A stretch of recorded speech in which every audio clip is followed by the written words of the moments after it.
banyak dan kita harus sabar ya, harus sabar, pelan-pelan belajarnya.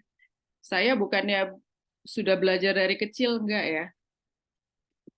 Saya belajar itu pada saat usia saya sudah hampir 60 tahun. Usia saya hampir masuk 60 tahun. Jadi kalau saya bicaranya belum fasih, itu wajar. Lain dengan ibu-ibu mungkin atau saudara-saudara kita yang dari kecil sudah belajar eh, mengucapkan huruf-huruf hijaiyah dengan benar gitu ya. Jadi kita sama-sama belajar ya. Nah, ini yang materinya kira-kira yang tajwid ini sebanyak ini dan bukan bisa satu kali misalnya mat terus kita bicara dalam satu kali pertemuan enggak ya. Mungkin mat tobi'i, mat badal, mat iwat satu pertemuan gitu. Terus kita praktek gitu. Nah, ada sekitar 8 orang ya Mbak Kristi yang belum bisa baca. Saya nggak ngerti bagaimana kita bisa mengakomodir itu. Makanya saya pikir saya bantu dengan memberikan link ini apa ke video, video yang kalau dia pegang atau kita pegang buku Iqra itu kan ada 6 jilid ya. Buku Iqra itu ada 6 jilid. Setiap jilidnya itu ada videonya yang di diberikan atau dibantu apa pelafalannya oleh Ustazah Ratna ini Ustazah Ratna Haryaningsih dari kanal YouTube Ngaji Bareng. Mungkin sudah ada yang pernah masuk ke sini. Itu bagus sekali dia.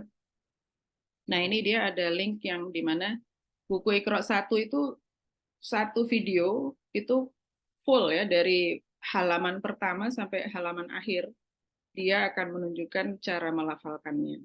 Terus selain itu dia di sini durasinya 71 menit yang satu buku ini ya.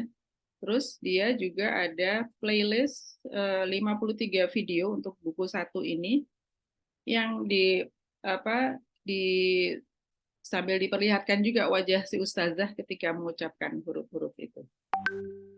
Ini ada 53 video, jadi karena teliti ya gitu. Ini bisa diklik nggak ya? Ini nggak bisa diklik. Di copy mungkin kalau yang ini. Kalau ini bisa. Kok saya nggak bisa klik? Ini dia bisa ya, bisa saya klik. Contohnya ini ya. Ini bisa diklik ya. Nanti kalau kita klik di sini dia akan masuk ke si halaman YouTube-nya itu. Gitu. Uh, Begitu juga buku 2, 3 sampai dengan 6. Ini ada listnya saya bikin. Masih agak kurang bagus ya. Nah, ini bagaimana cara si santri belajar itu dia harus belajar mandiri dulu karena atau dia ada guru gitu membaca buku itu satu persatu dari halaman 1 sampai akhir, mengikuti yang video itu, terus nanti bisa talaki dengan guru bila santri sudah selesai latihan mandiri. Jadi bisa latihan dengan saya gitu. Bisa talaki dengan saya. Nah, ini talakinya apakah kita pakai jadwal yang hari Minggu ini juga, misalnya sebulan sekali atau bagaimana? Nanti coba dibahas bagaimana caranya. Terus nanti ini dari buku Iqra 1 sampai dengan akhir. Boleh, siapa aja boleh ikut ya.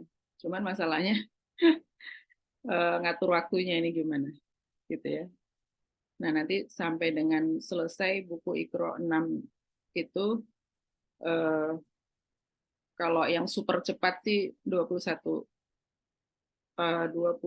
kali ya, 20 kali pertemuan. Tapi ini ambisius ya, ambisius, jadwal yang ambisius 20 kali pertemuan bisa 6. Tapi anyway sudah ada jadwal dan ini tergantung kepada masing-masing santri karena santri kalau udah selesai baru bisa talaki gitu. Selesai belajar sendiri terus baru talaki karena belajar Al-Quran ini nggak boleh belajar sendiri ya. Kalau kita belajar sendiri berarti kita belajar sama siapa? Sama iblis. Harus ada guru ya, harus ada guru. Gitu. Jadi sebaiknya memang ada guru yang di dekat rumah atau di masjid dekat rumah atau ya siapa gitu ya yang bisa kita tanya, yang bisa belajar. Tapi di sini saya sediakan link untuk belajar mandiri sebelum dia talaki dengan guru. Gitu. Yaitu sedikit tentang materi dari belajar tajwid kita bareng di sini setiap hari Minggu dan untuk yang Iqra juga. Gitu. Nah, ini adalah kemudian saya sedikit perkenalan ya, perkenalan sedikit. Ini nama saya terlahir sebetulnya Diah Sri Mayawati, lahir tahun 60, bulan Januari. Nama orang tua saya Santoso, cuman akhirnya di KTP dan di ijazah sebagainya itu ditambah Maya, ini nama panggilan saya Maya. Karena waktu dari SD atau kindergarten gitu nama saya di administrasinya namanya Maya, Maya Santoso gitu aja. Kan jadi kurang ya kalau Maya Santoso. Jadi saya harus pakai Mayanya gimana cara ya udah saya pakai Maya di Asri Mayawati gitu. Gitu ya, itu sedikit. Ya ini kelahiran 60, saya terlahir di Kota Bandung. Saya anak ketiga dari 4 bersaudara dari pasangan ibu saya Ibu Hajah Hidayati, bapak saya Bapak Santoso. Mereka sudah meninggal keduanya. Saya sekarang usia 63 tahun ya. Ya ini sedikit lewat pendidikan saya, 65 sempat TK sampai dengan sampai di S1 ya, di Teknik Planologi ITB Bandung. Ada yang dari ITB? Nah ini SD saya ini sekolah Katolik ya. Di Probolinggo saya sekolah SD Mater Dei 2. Ada yang pernah sekolah di sini? Probolinggo, Jawa Timur.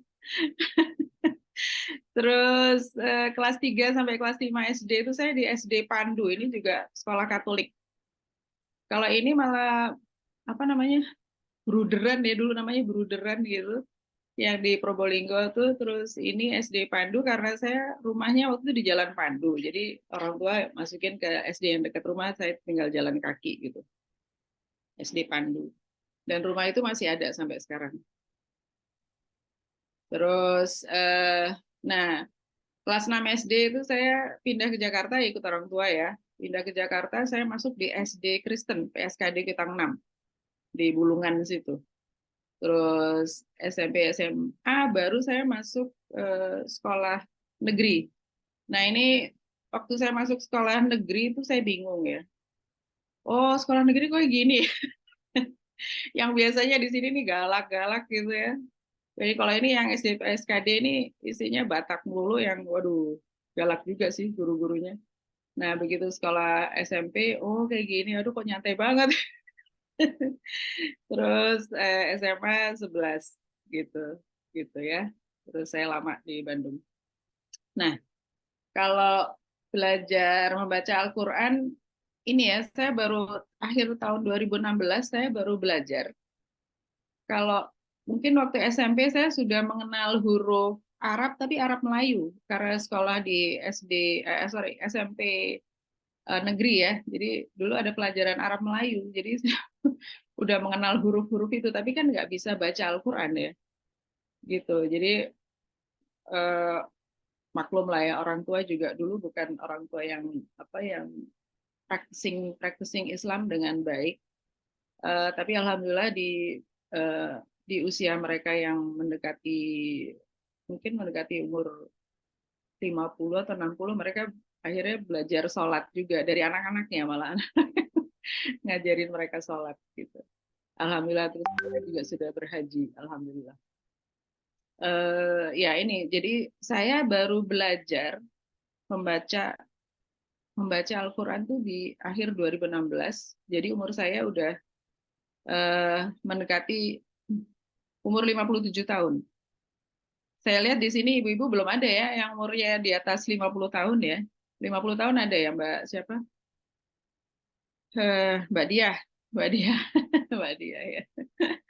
Jadi eh, jadi harus sangat bersyukur ketika ibu-ibu ini di usia yang sebelum 50, sebelum 40, sebelum 30 gitu sudah belajar Al-Quran, bahkan sudah fasih membaca Al-Quran gitu. Jadi makanya untuk yang masih belum belajar atau belum bisa baca Al-Quran, saya sarankan untuk eh, masuk di lembaga ya. Kayak saya dulu di lembaga namanya Rumah Quran Bunda Aisyah. Saya di Bekasi tinggalnya, jadi saya di Rumah Quran Bunda Aisyah itu bagus sekali. Eh, Pelafalannya itu bagus sekali. Cuman kalau metodenya mungkin agak sulit untuk kita maju terus karena sangat ketat gitu, harus benar gitu baru bisa naik. Nah, saya sempat juga belajar di workshop kayak gitu di AKL Islamic Center yang di Tebet itu yang Ustadz Bahtiar Nasir ya. Itu juga metode yang lain ya, dia metode Ar-Rahman. Jadi banyak metode ya belajar. Terus ikut workshop apa ini? Sakifa saya juga pernah ikut, sebenarnya saya lupa kapan ya. Waktu itu eh, Mualaf Center Indonesia mengadakan pelajaran ini, metode Sakifa. Terus itu Bunda Sri, ada yang kenal Bunda Sri selain Mbak Kristi. Nah itu ngajak saya untuk ikut ini ya, senang ya belajar gitu. Macam-macam gitu nggak apa-apa. Jadi kita belajar dari mana aja. Terus saya ikut eh, ini di lembaga tahfiz Al-Quran, ini cukup lama juga saya ikut sampai akhir 22 kemarin. Nah, ini juga ini bagus ya karena dia metodenya bagus. Jadi dia ada buku 1, 2, 3, 4 yang eh, si santri nggak bisa maju ke buku yang lebih tinggi kayak Iqra tadi ya, buku 1, kedua nggak bisa maju ke 2 dan seterusnya kalau belum lulus di buku yang sebelumnya. Dan itu contoh-contoh yang memang ambil dari Al-Quran yang bagus bagus sekali lembaga tahfiz Quran ini. Jadi di Rumah Quran Bunda Aisyah bagus, lembaga tahfiz Al-Quran juga bagus yang saya rasakan. Terus kalau sampai sekarang saya belajarnya di Kotrunada Learning Center, ini yang eh, secara online ya, karena saya sekarang udah nggak begitu, lebih banyak di rumah, karena udah pensiun. Jadi saya dulu kerja terus sampai saya usia 60 tahun. Usia 60 tahun tuh berarti tahun 2020, terus bertepatan juga dengan pandemi. Jadi waktu bulan Agustus tahun 2020 saya pensiun. Nah, saya juga banyak di rumah, jadi saya belajarnya yang online-online gitu. Nah, itu kebetulan waktu itu ada pembelajaran Al-Fatihah, saya ikut dan alhamdulillah Al-Fatihahnya saya lulus gitu.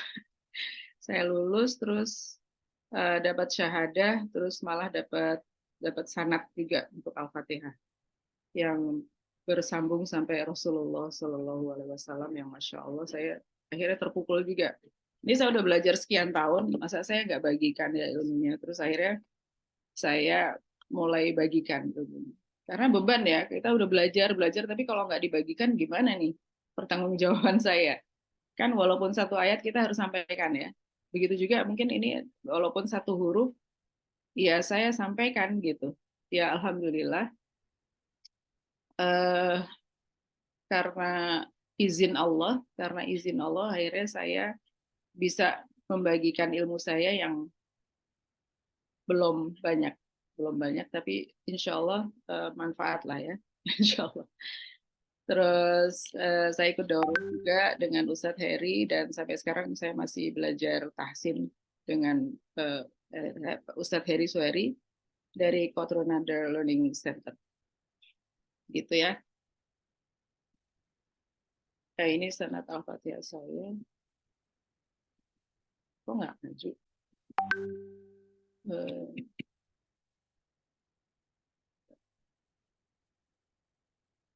ini apa ya? Oke, udah selesai. Oke, itu sedikit perkenalan saya ya mengenai saya. Terus kita sampai jam berapa, Mbak Kristi? Sampai 7.30 pun. Oh, sampai jam 7.30. Oke, berarti kita bisa masuk ke Di sini juga katanya sudah ada yang hafiz Quran ya?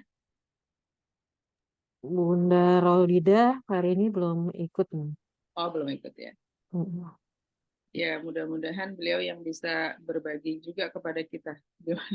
Karena saya juga belum hafal ya. Tetapi itu kita ingin bisa ya. Kita ingin bisa menghafal sedikit-sedikit kita hafalkan ya. Karena begitu tingginya Allah memberikan derajat kepada seorang penghafal Al-Quran.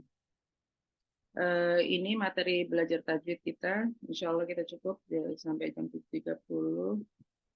Ada, mungkin ada penuntut ilmu dulu ya.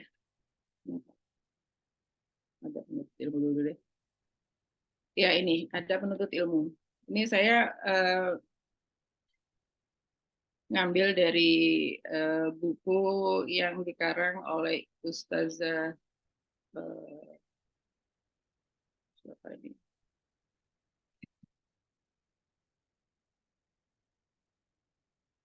Kok agak macet ya? Haja Umi Rif'ah Ishak Al-Hafizah. Dia adalah pendiri lembaga tahfiz Quran yang LTQ itu. Jadi dia menyusun buku pedoman untuk belajar tilawah Al-Quran. Terus ada poin mengenai adab menuntut ilmu. Jadi kita sebagai santri maupun sebagai guru juga kita ada adabnya ya, adab menuntut ilmu. Jadi ini pertama kita harus ikhlas. Kita belajar itu ikhlas karena Allah semata. Bukan karena ingin apa yang lain-lain ya, yang dunia gitu enggak ya. Ikhlas menuntut ilmu semata-mata untuk bisa mendekat kepada Allah dan mendapat ridhonya. Terus kedua, kita nggak boleh sombong. Ya. Ketika kita belajar, kita masuk ke majelis ilmu, kita jangan merasa, saya udah bisa nih, saya udah lebih pandai dari gurunya gitu ya. Enggak ya, tapi kita harus memiliki sifat rendah hati, tawadu gitu. Gitu. Eh, karena ulama, para sahabat dan Rasulullah juga punya sikap seperti ini. Jadi karena beliau adalah panutan kita, Rasulullah Shallallahu Alaihi Wasallam, jadi kita juga ikut apa yang beliau kerjakan dan apa yang beliau ini ya, contohkan. Terus ketiga, yang perlu diingat dan diamalkan oleh kita santri penuntut ilmu adalah bertekad untuk mengamalkan ilmu. Jadi ilmu itu enggak kita cuma kumpulin gitu, tapi eh, sebaiknya kita amalkan gitu. Dan sebaik-baiknya orang itu adalah yang takut kepada Allah, dan menurut Quran surah 35 ini mereka yang takut itu ulama ya. Takut itu maksudnya dia taat dan dia bertakwa, dia bertakwa. Ilmu yang diamalkan akan mendapatkan perilaku takwa, taat dan rasa takut kepada Allah. Terus kita harus menghormati ulama dan majelis-majelis ilmu. Ya, kalau kita ya hormat kepada ulama itu penting ya, dan majelis ilmu, karena kalau kita tidak hormat atau berarti ada rasa sombong ya. Padahal orang yang sombong itu ketika dia merasa lebih lebih pandai atau lebih apa, itu mengerikan ya. Eh, itu katanya neraka ya. Saya lupa, saya nggak baca, saya nggak cari hadisnya. Tapi itu kita nggak boleh ada rasa sombong. Ya.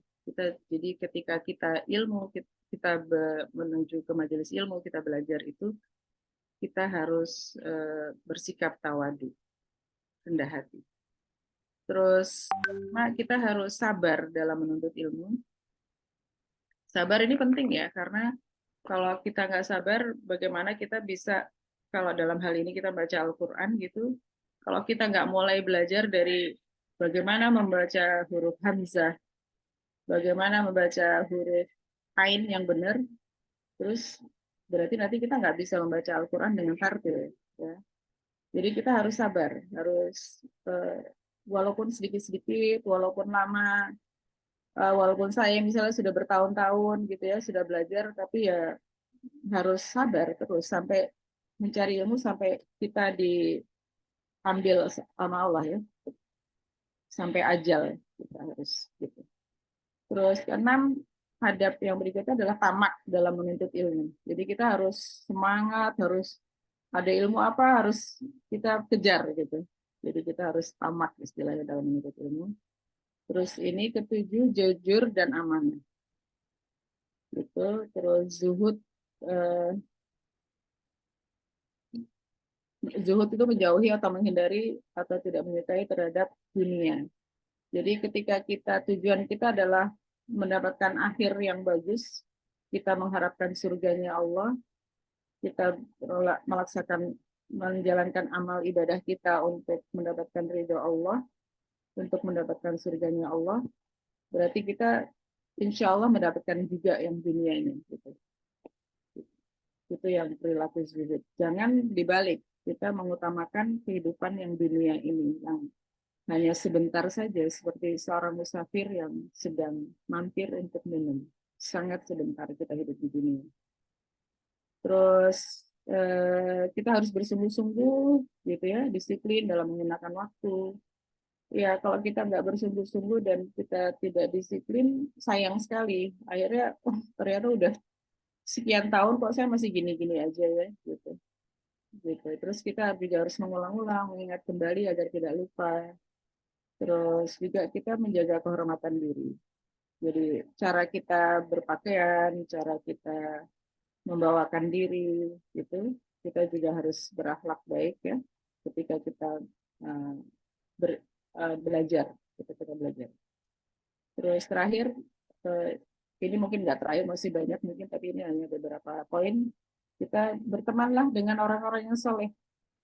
Jadi seperti ini dengan santri-santri ini saya bersyukur ya, saya berteman dengan orang-orang yang soleh, masya Allah, yang kita saling menguatkan gitu ya, saling menguatkan untuk tetap berada di jalan yang Allah ridhoi. Amin ya, insya Allah. Ya itu adab penuntut ilmu. Kalau ulama salaf itu mereka sebelum belajar sama guru sama syekhnya itu belajar adab. Adab itu bisa lama sekali mereka belajar adab. Ya.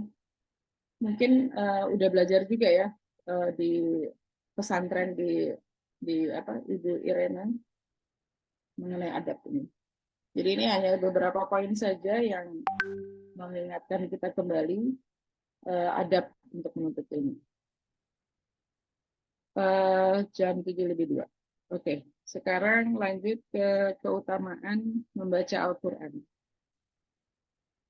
Sebentar, saya break dulu. Saya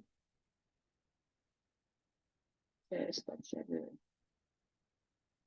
Saya tuh punya video, gimana ya? Ini dia.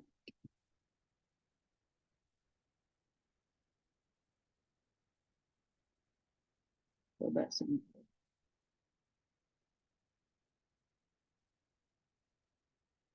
Kita nonton video sebentar ya, video pendek ya.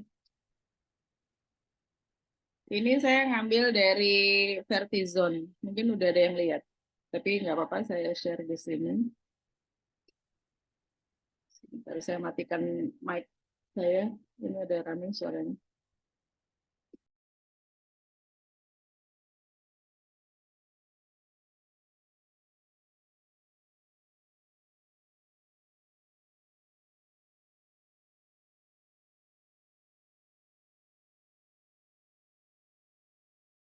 I'm in Tokyo, Japan, and I just found a copy in a bookshop of the Quran, 253 years old. Islam is a Opening surah. Just found a copy in a bookshop. I just found a copy in a bookshop of the Quran, 253. Jadi karena kita akan belajar Al-Quran, kenapa kok kita belajar tajwid? Gitu ya? Karena kita ingin bisa membaca Al-Quran dengan tartil ya, dengan tartil. Kenapa kok harus baca dengan tartil? Al-Quran ini kan istimewa sekali. Dan ini hanya sedikit video mengenai keajaiban Al-Quran. Years old. Here is the opening surah. I'm in Tokyo, Japan, and I just found a copy in a bookshop of the Quran, 253 years old. Here is the opening surah of the Quran. Assalamualaikum warahmatullahi wabarakatuh, sahabat semuanya. Jadi Al-Quran itu indah sekali ya. Indah sekali. Ketika mendengar kata Al-Quran, maka mungkin yang pertama kali terbesit dalam pikiran kita adalah mukjizat terbesar Nabi Muhammad SAW yang diwahyukan oleh Allah melalui malaikat Jibril, di mana keajaiban dan keberkahan ada di dalamnya, dan tentunya petunjuk bagi umat manusia. Namun tahukah kalian, salah satu hal istimewa dari kitab suci umat Islam ini selain daripada itu adalah keautentikan atau keasliannya. Seorang kolektor buku dan kitab antik asal Amerika Serikat bernama Redmond ini telah membuktikannya. Sebagai seorang kolektor, Reid mendirikan perpustakaan untuk buku dan kitab-kitab kunonya yang ia beri nama Moon's Rare Book, di mana di dalamnya terdapat beberapa salinan kitab suci Al-Quran yang berusia ratusan tahun yang ditemukannya dari berbagai penjuru dunia. After my previous video on the Quran, I have had many requests to show detailed pictures of the inside, and I will do that now. Now, the Quran was first written about 1,400 years ago. This copy is about 300 years old, this copy is about 200 years old, and this copy is more recent. The Quran is the sacred scripture of Islam and is regarded by Muslims as the infallible word of God revealed to the Prophet Muhammad, peace be upon him. Now we will take a look, and I will show you all three. Here is the opening surah of the 300-year-old copy of the Quran. For those of you who can read it, what do you think? Does it? Ya, ini kopi dari Quran usia 300 tahun ya. Ini pembukaannya sama surah Al-Fatihah. Cantik sekali ya Al-Quran. Read the same. Here is in the same 300-year-old copy toward Kitab-kitab kunonya yang ia beri nama Moon's Rare Book, di mana di dalamnya terdapat beberapa salinan kitab suci Al-Quran yang berusia ratusan tahun yang now. Now, the Quran was first written about 1,400 years ago. This copy is about 300 years old, this copy is about 200 years old, and this copy is more recent. The Quran is the sacred scripture of Islam and is regarded by Muslims as the infallible word of God revealed to the Prophet Muhammad, peace be upon him. Now we will take a look, and I will show you all three. Here is the opening surah of the 300-year-old copy of the Quran. For those of you who can read it, what do you think? Does it read the same? Here is in the same 300-year-old copy toward the end of the Quran. Here is the 200-year-old copy. Here is toward the end of the Quran in the second copy. And here is the smallest version in the opening surah. I'm in Tokyo, Japan, and I just found a copy in a bookshop of the Quran, 253 years old, and I want you to tell me if it reads the same way as it did 1,400 years ago. Here is the opening surah of the Quran. I want you to tell me if it reads the same way as it did 1,400 years ago. Ini bukan kali pertama Al-Quran kuno ditemukan dan dikatakan mirip dengan Al-Quran sekarang.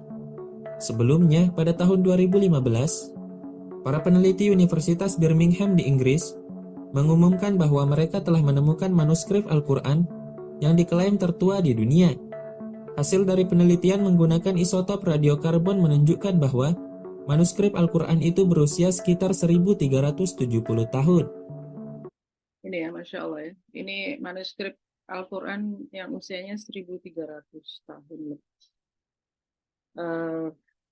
mungkin ada kelihatan beda sedikit dengan Al-Quran yang usianya 300 tahun lebih itu. Belum ada harokat-harokatnya ya. Ini paling ada sedikit gitu ya di sini ya. Kalau kita suruh baca mungkin belum bisa ya, karena belum pandai sekali gitu baca Al-Quran kalau masih gundul gini. Kemungkinan besar penulis Al-Quran itu adalah salah satu sahabat Rasulullah SAW atau tabi'in generasi pertama.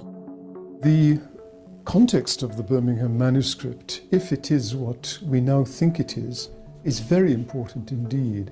Islam is associated, of course, with the Prophet Muhammad, and he lived in the late 6th and early 7th century. Now, this manuscript could well have been written just after he died.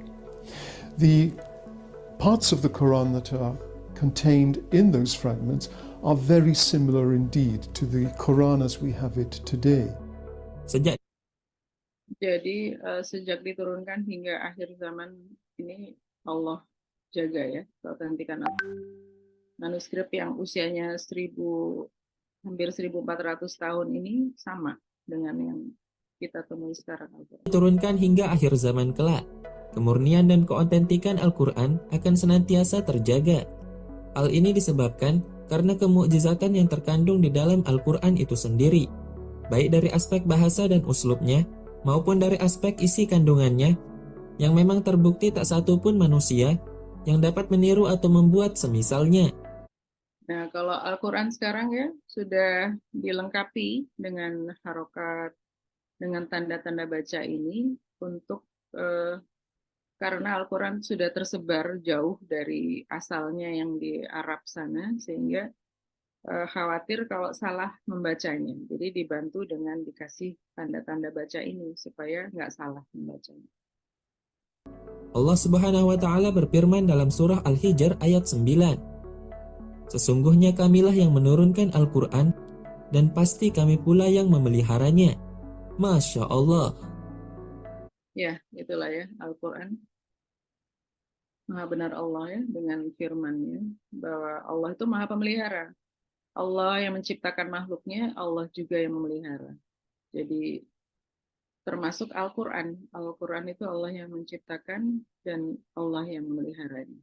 Gitu. Ya, ada satu video lagi. Bentar ya, saya cari. Masih sama dengan yang tadi. Ini. Kalau ini ada, udah kelihatan belum? Oh, belum.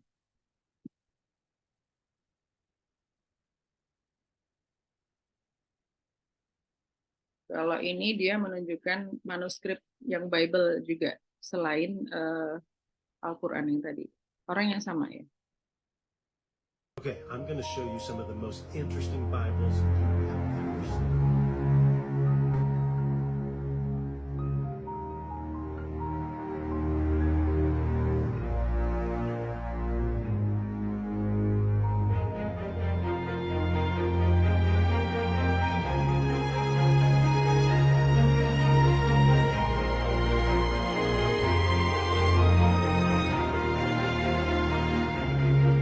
Standing behind an incredible assortment of Bibles that span 6 centuries. I have Bibles from the 1400s, 1500s, 1600s, 1700s, 1800s, and 1900s. And you know what's crazy? No two of these Bibles reads the same. Ya, itu Bible dari 14, 16, 15 ya, abad 14, 15, 16, tapi ajaibnya tidak ada yang sama isinya. All read differently. Now, a long time ago, pre-printing press, Bibles were handwritten. And here is a handwritten page from a Bible from over 800 years ago.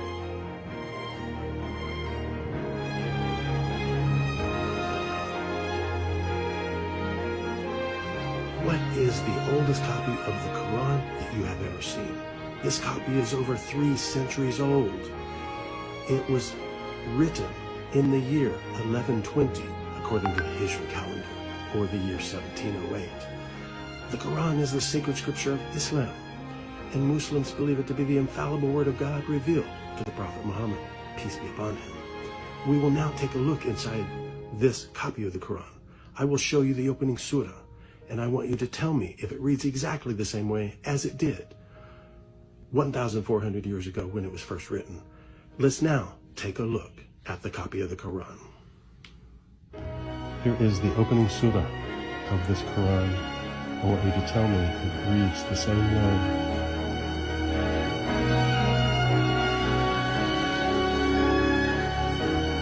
Tell me in the comments.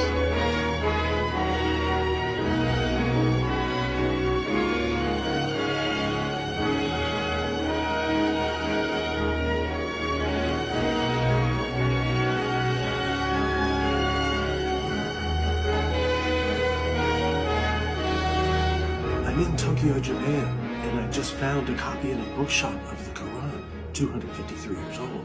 What is the Quran? It is the sacred scripture of Islam. Muslims believe it to be the infallible word of God revealed to the Prophet Muhammad, peace be upon him. We will now take a look inside this copy, and I want you to tell me if it reads the same way as it did 1,400 years ago. This copy I found here in Japan. It belonged to a professor of Middle Eastern studies who has since passed away. I found it at a bookshop here in Tokyo, Japan.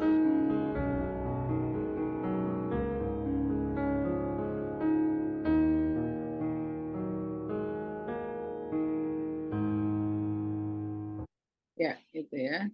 Semoga ini membuat kita lebih cinta ya kepada Al-Quran dan mau mempelajarinya dengan lebih serius. Selanjutnya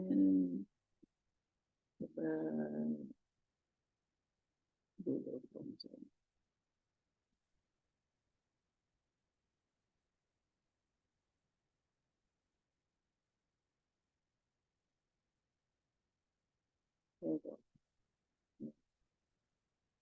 Ya, ini dulu ya. Bismillah. Ini kita namanya halakoh kita ini belajar tajwid ya, Mbak Kristi ya. Iya.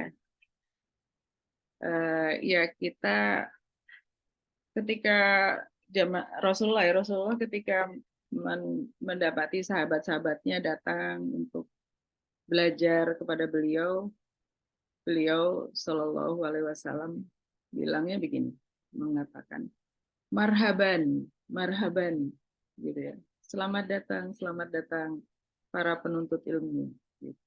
Jadi Masya Allah ya, jadi beliau sangat menilai tinggi orang yang belajar gitu. Ini kok tiba-tiba ini Al-Quran ya. Jadi tadi Al-Quran itu yang sangat mulia ya, sangat ajaib yang Allah pelihara dari sejak awal datangnya, turunnya sampai dengan hari ini. Allah yang pelihara kesuciannya, kemurniannya. Dan kita hari ini kita mau belajar tajwid.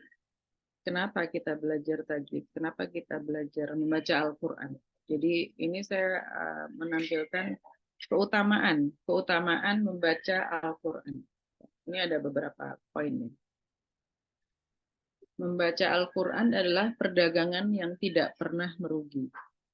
Ada di Quran Surah Fatir ayat 29 sampai dengan 30, Allah menyatakan, sesungguhnya orang yang selalu membaca kitab Allah, mendirikan sholat, dan menafkahkan sebagian dari rizki yang kami anugerahkan kepada mereka dengan diam-diam dan terang-terangan, mereka itu mengharapkan perniagaan yang tidak akan merugi. Jadi orang yang membaca kitab Allah, mendirikan sholat itu, mereka mengharapkan perniagaan yang tidak merugi, agar Allah menyempurnakan kepada mereka pahala mereka dan menambah kepada mereka dari karunia-Nya. Sesungguhnya Allah Maha Pengampun lagi Maha Mensyukuri. Gitu. Jadi ini adalah pernyataan Allah yang maha benar pasti ya, pernyataannya itu bahwa kita yang belajar Al-Quran, kita yang membaca kitab Allah itu mengharapkan karunia-Nya. Jadi ini adalah perdagangan yang tidak akan merugi.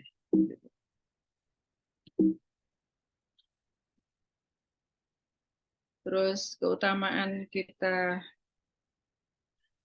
Al-Quran ketika mempelajari dan mengajarkan Al-Quran, Utsman bin Affan radhiyallahu anhu berkata, Rasulullah Shallallahu Alaihi Wasallam bersabda, orang yang paling baik di antara kalian adalah orang yang mempelajari Al-Quran dan mengajarkannya. Jadi, insya Allah kita termasuk yang paling baik ya, karena kita akan dan sedang belajar Al-Quran dan insya Allah mengajarkannya.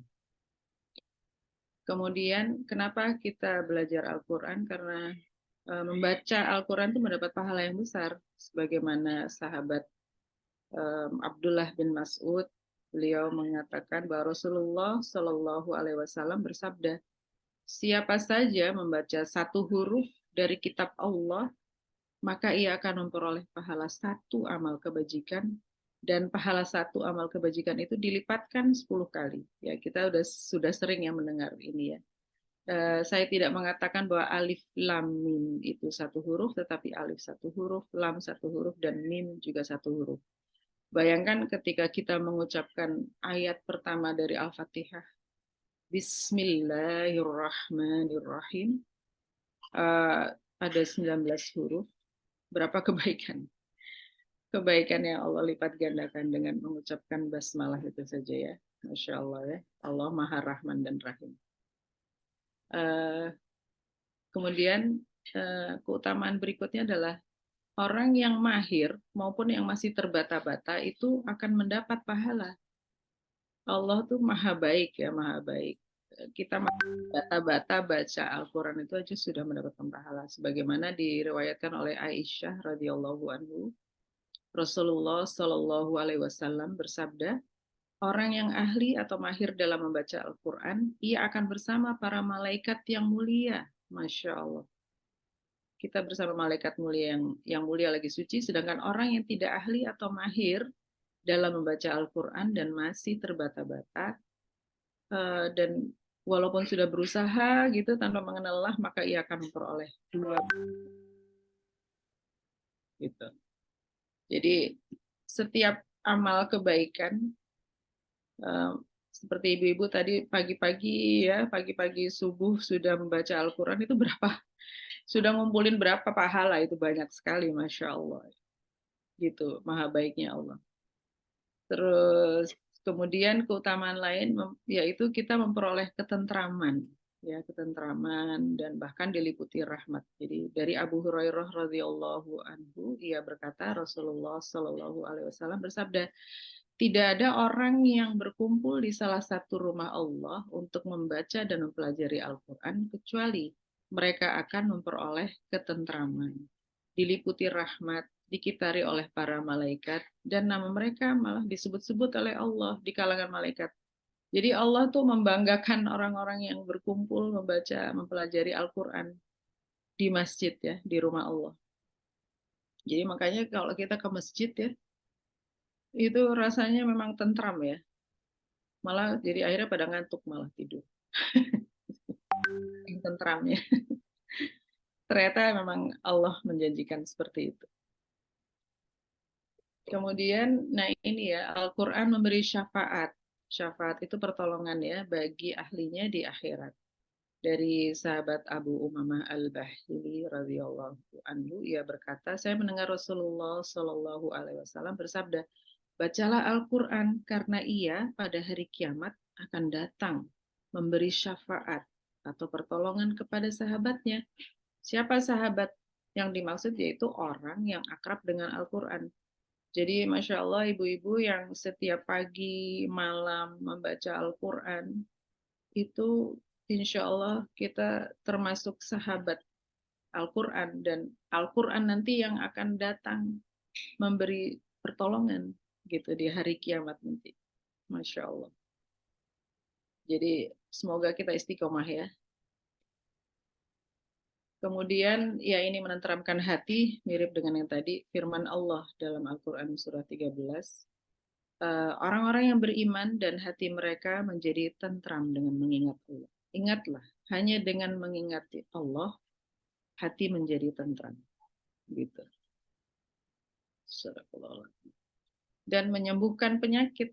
Ya, Al-Quran itu menyembuhkan penyakit. Hendaknya kamu menggunakan kedua obat, yaitu madu dan Al-Quran. Bahkan ada hadis yang menyatakan bahwa Al-Fatihah itu, ketika kita membaca Al-Fatihah itu adalah obat. Jadi dia bisa menyembuhkan. Kemudian dikaruniai cahaya di hari kiamat dari sahabat Abu Hurairah radhiyallahu anhu bahwa Rasulullah Shallallahu alaihi wasallam bersabda, siapa yang mendengar satu ayat daripada kitab Allah Ta'ala atau Al-Quran, tulis baginya satu kebaikan. Ya, kita mendengar tilawah Al-Quran itu sudah dicatat satu kebaikan. Gitu. Siapa yang membacanya, baginya cahaya di hari kiamat. Jadi yang mendengar dapat kebaikan, yang membaca mendapat cahaya di hari kiamat. Jadi yuk kita terus membaca Al-Quran dan kita usahakan membacanya dengan tartil. Makanya kita perlu belajar membaca Al-Quran dengan tartil. Kemudian Rasulullah Shallallahu Alaihi Wasallam juga bersabda, siapa yang membaca Al-Quran dan beramal, ya, tidak hanya membaca tapi juga mengamalkan isi kandungannya, dianugerahkan kedua ibu bapaknya mahkota di hari kiamat. Jadi insya Allah ketika kita membaca Al-Quran maka pahalanya juga kepada orang tua kita ya, orang tua kita yang muslim ya insya Allah. Terus cahayanya atau mahkota lebih baik dari cahaya matahari di rumah-rumah dunia. Kalaulah demikian itu matahari berada di rumahmu, maka apa sangkaan kamu terhadap yang beramal dengan ini Al-Quran? Jadi cahaya matahari itu nggak ada apa-apanya ya, karena Al-Quran itu lebih dari itu.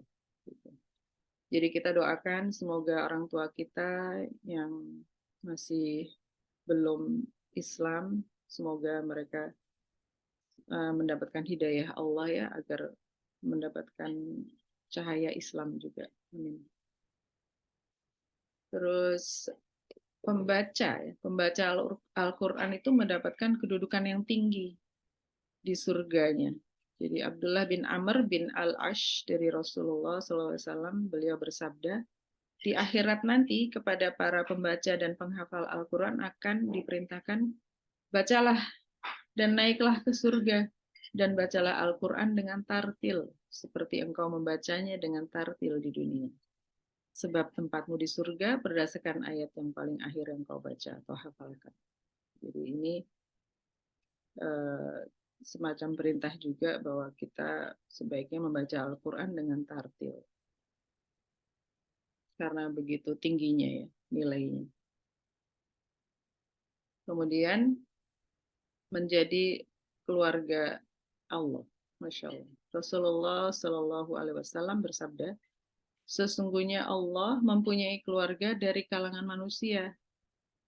Ya, beliau Rasulullah Shallallahu Alaihi Wasallam ditanya oleh sahabat, siapa mereka wahai Rasulullah? Beliau Rasulullah Shallallahu Alaihi Wasallam menjawab, mereka adalah ahlul Quran. Mereka adalah keluarga Allah dan orang-orang khususnya. Jadi ini adalah ultimate atau tujuan utama kita ya. Tujuan utama kita belajar Al-Quran, kita mengamalkan, kita membaca dengan tartil, mengamalkannya, ini adalah berharap kita menjadi keluarganya Allah. Gitu. Ya, itu ya keutamaan. Ya masih ada 2 menit. Masih ada 2 menit. Saya ada masih 1 slide lagi. Ini jadi belum ada tanya jawab ya. Nah, tadi kita mendengar atau membaca tartil ya. Tartil itu apa sih gitu? Nah, tartil itu adalah mentajwidkan huruf dan mengetahui kaidah waqaf. Itu yang menurut Ali bin Abi Thalib radhiyallahu anhu. Kok ayatnya nggak ada ya? Oh, ini dia ayatnya. Cepetan. Slide kedua. Ini slide pertamanya. Jadi ada perintahnya dalam Al-Qur'an surah Al-Muzammil surat ke-73 ayat 4. Aurid alaihi warattilil Qur'an tartila. Warattilil Qur'ana tartila. Dan bacalah Al-Qur'an itu dengan tartil. Kemudian Ibnu Jazari rahimahullah, dia adalah ahli tajwid dan yang menjadi panutan para ulama tajwid dalam An-Nashr. Dia meriwayatkan yang bersumber dari sahabat Ali bin Abi Thalib radhiyallahu anhu. Beliau berkata, ya, Ali bin Abi Thalib itu berkata bahwa tartil adalah mentajwidkan huruf dan mengetahui kaidah waqaf. Itu tartil adalah mentajwidkan huruf dan mengetahui kaidah waqaf. Jadi ini menjelaskan apa yang dimaksud dalam ayat Al-Qur'an ini, dan bacalah Al-Qur'an itu dengan tartil. Jadi Ali bin Abi Thalib menjelaskan seperti itu. Kemudian apa itu mentajwidkan huruf? Nah, ini yang membaca huruf, jadi mentajwidkan huruf itu membaca huruf sesuai dari tempat keluarnya atau makhrajnya, disertai dengan menunaikan setiap sifat hak dan mustahaknya. Jadi apa itu makhraj? Makhraj itu adalah tempat keluarnya huruf. Jadi ada huruf-huruf hijaiyah karena Al-Qur'an kan turunnya dalam bahasa Arab dengan hurufnya hijaiyah ya namanya. Nah, itu setiap hurufnya itu punya tempat keluar ya. Tempat keluarnya di mana huruf itu bunyinya di mana, itu beda-beda. Kemudian ada sifat, ada Sukma minta masuk admit. Oke, terus dia ada sifat hak huruf. Sifat hak huruf, sifat yang selalu ada bersama dengan huruf, ya. Jadi ada makhraj tempat keluarnya huruf dan ada sifat yang hak, ya. Ada sifat yang hak, ada sifat yang mustahak. Sifat yang hak itu apa? Sifat yang hak itu adalah sifat yang selalu berada inherent ya, ada di dalam huruf itu, seperti sifat syiddah, rokhawah, sofir, qalqalah, misalnya gitu ya, isti'la atau istifal, itbaq gitu ya.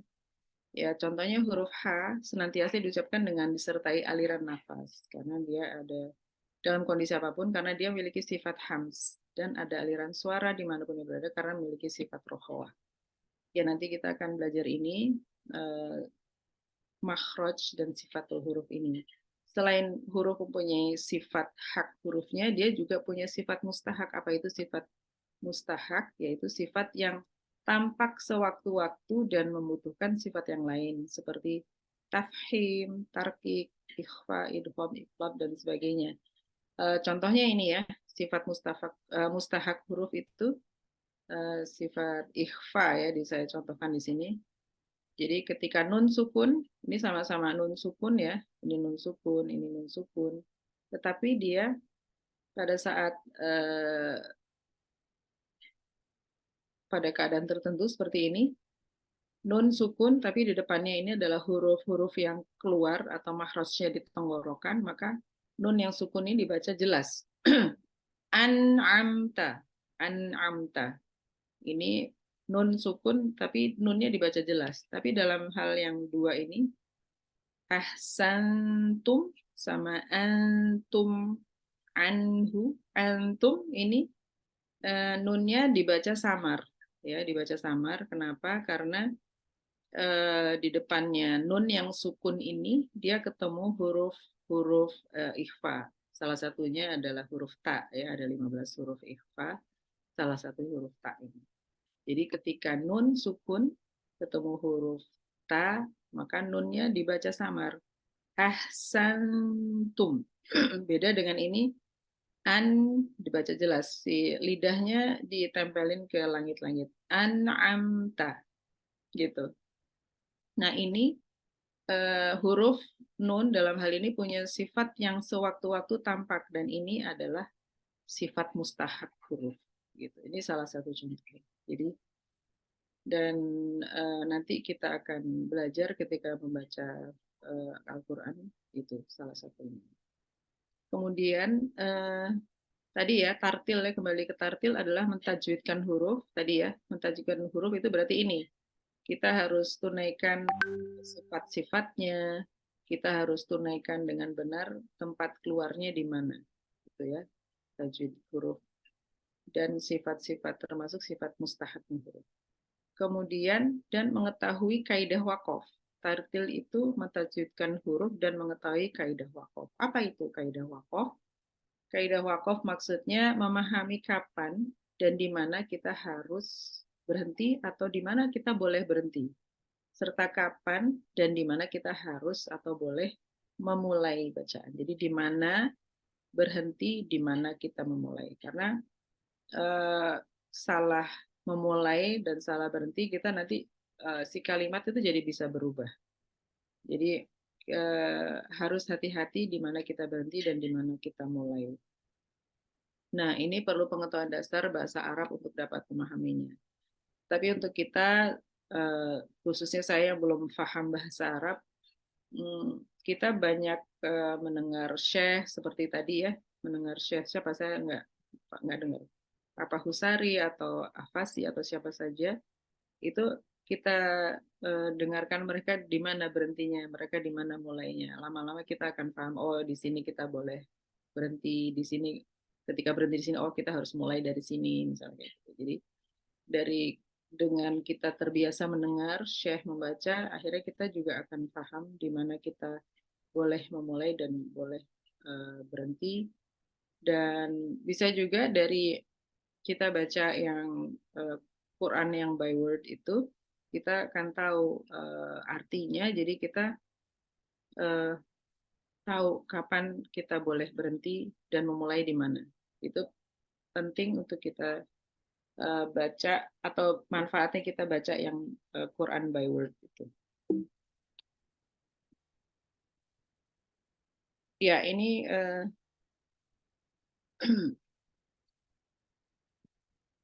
tarik di sini. Nah, huruf hijaiyah jam berapa sekarang? Udah 7:30 lebih. Sebentar lagi ya, Mbak Kristi. Sedikit ya. Jadi ada berapakah huruf? Silakan, Bun. Ada berapakah huruf hijaiyah? Ini dia ya. Ini ada 28 atau 29 nih. Ini ada 29 ya. Dimulai dengan hamzah, terus akhirnya alif ya. Alif itu dia nggak bisa berdiri sendiri, makanya dikasih lam. Jadi lam alif gitu. Alifnya sendiri sebetulnya lebih cocok dia sebetulnya tanda baca ya, alif itu. Yang berbunyi itu hamzah. Hamzah bisa dikasih harokat fathah atau dhammah atau kasroh gitu ya. Kalau alif itu dia biasanya untuk memanjangkan mat, memanjangkan huruf. Alif itu untuk memanjangkan yang fathah gitu. Jadi ada 29 huruf hijaiyah. Kemudian penulisan huruf hijaiyah dalam bahasa Arab itu ada huruf-huruf yang penulisan itu sebaiknya harus disambung selama bisa disambung. Jadi huruf-huruf itu misalnya ada sin, ro, ya sama ro lagi, sariru, sariru. Selama dia bisa disambung, maka dia harus disambung. Kayak ini, sin dengan ro, dia bisa disambung ya, ke belakangnya. Sin itu bisa disambung dari depan atau belakang, maka dia harus disambung dengan ro. Tetapi ro kan memang nggak bisa disambung dengan ya. Jadi dia putus. Sari, terus ya, baru dengan ro lagi. Nah, seperti huruf yang ini, qalamun, qaf, lam, mim, nggak boleh ditulis terpisah-pisah gitu. Ko, terus lam disambung dengan mim gitu. Ko sendiri terus lam mim disambung, nggak boleh ya. Tapi selama dia bisa disambung, dia harus disambung. Jadi itu kaidah penulisan menyambung huruf hijaiyah.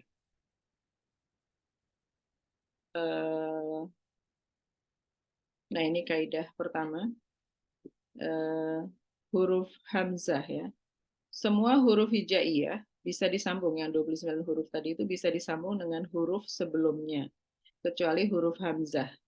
Huruf hamzah ini dia selalu berdiri sendiri, kecuali kalau si hamzah ini didudukkan atau ditumpang ke alif atau wawu atau ya. Dia bisa di atas alif, bisa di bawah alif, bisa di atas wawu atau di atas ya. Gitu. Nah, ini bisa disambung. Yang bisa disambung itu ya-nya, wawu-nya gitu. Tapi si hamzah sendiri dia pasti dia berdiri sendiri. Dan ini kaidah kedua, menyambung huruf hijaiyah. Semua huruf hijaiyah itu bisa disambung dengan huruf setelahnya, kecuali 7 huruf ini. Tadi ya sarirun sama masjidun. Ini ro, ini salah satu huruf yang 7 ini, yang dia tidak bisa disambung dengan huruf setelahnya. Ro nggak bisa. Terus dal, ya dal, ini kan di sini ya, salah satu huruf yang 7 ini dal, dia nggak bisa disambung ke belakangnya. Jadi masjidun, udah nggak bisa disambung dengan kata yang lain, huruf yang lain di sini. Terus ini ya 7. Kemudian ada huruf-huruf dalam satu kata yang harus disambung selama huruf bisa disambung. Oh ya tadi ya, harus disambung selama huruf bisa disambung ya. Masjidun ini salah. Sarirun ini salah. Oh ya, ini contoh penulisan yang salah ini. Saya bingung lihatnya. Ya, ini yang contoh yang salah. Ini kan sebetulnya masjidun bisa disambung seperti ini ya. Jim bisa disambung dengan dal. Nggak boleh nulisnya kayak gini. Masjid, terus berhenti di jim, terus nggak disambung ke dal, nggak boleh. Dia harus disambung. Harus begini nulisnya. Masjidun. Ini cara penulisan yang salah. Terus sarirun, ini nggak boleh ditulis sa sendiri, ri sendiri, ro, sendiri, terus gini. Nggak. Si ro harus disambung dengan sin karena dia bisa disambung di depannya. Kalau ke belakang dia nggak bisa ya ke sini. Setelahnya dia nggak bisa. Jadi dia harus nulisnya seperti ini. Nggak boleh bisa-bisa begini. Terus ini kitabun. Nah ini salahnya di mana ya? Ini ada alif di sini. Dia nggak ada alif harusnya. Jadi harusnya kitabun. Nggak ada alif.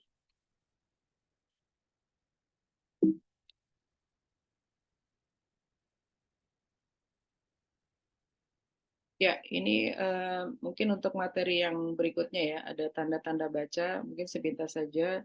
Tanda baca itu ada fathah, domah, kasroh, tanwin fathah, tanwin domah, tanwin kasroh, ada sukun, tasjid, mat, mat alif sebelumnya fathah,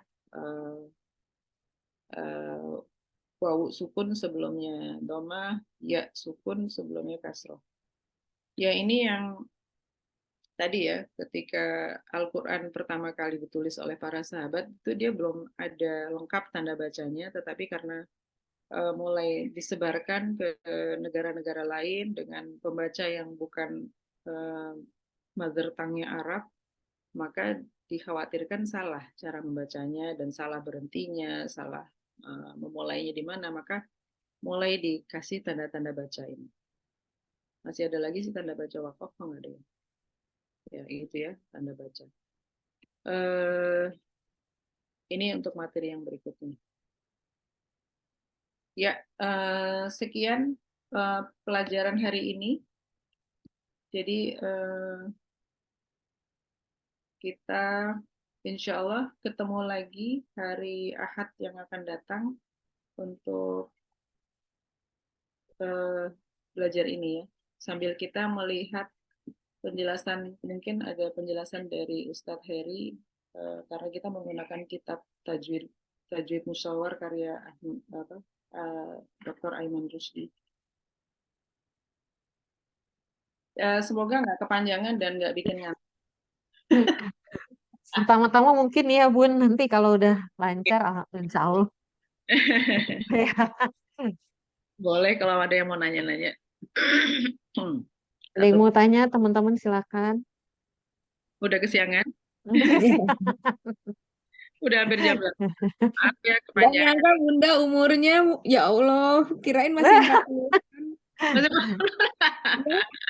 Ya, ini mau menipu ya, cakap. menipu pakai Zoom jadi kelihatannya muda.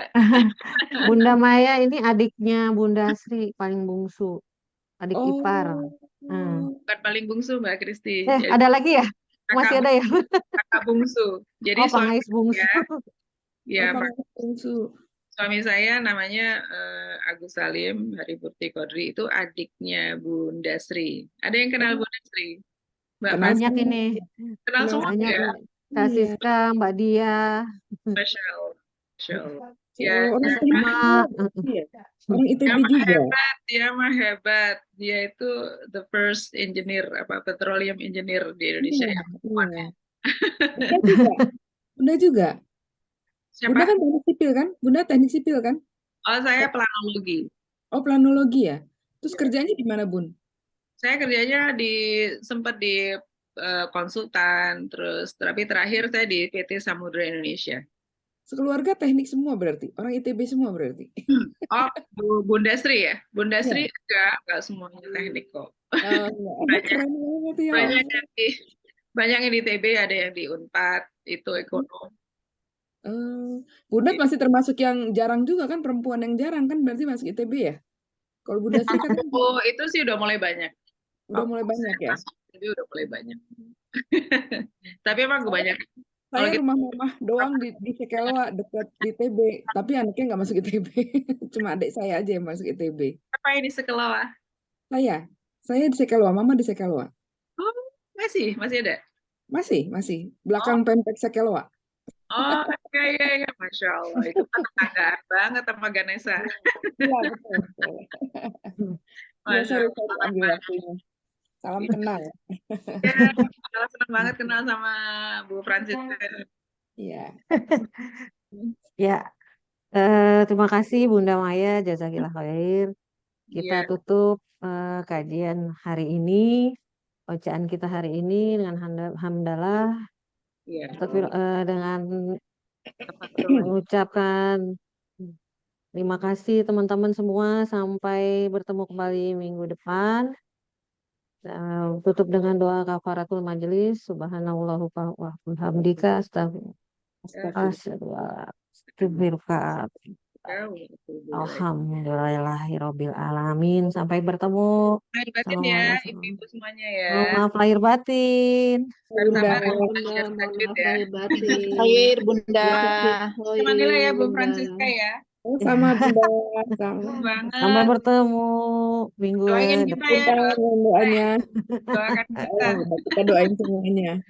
Biar bisa berangkat. Sama-sama, amin. Ya.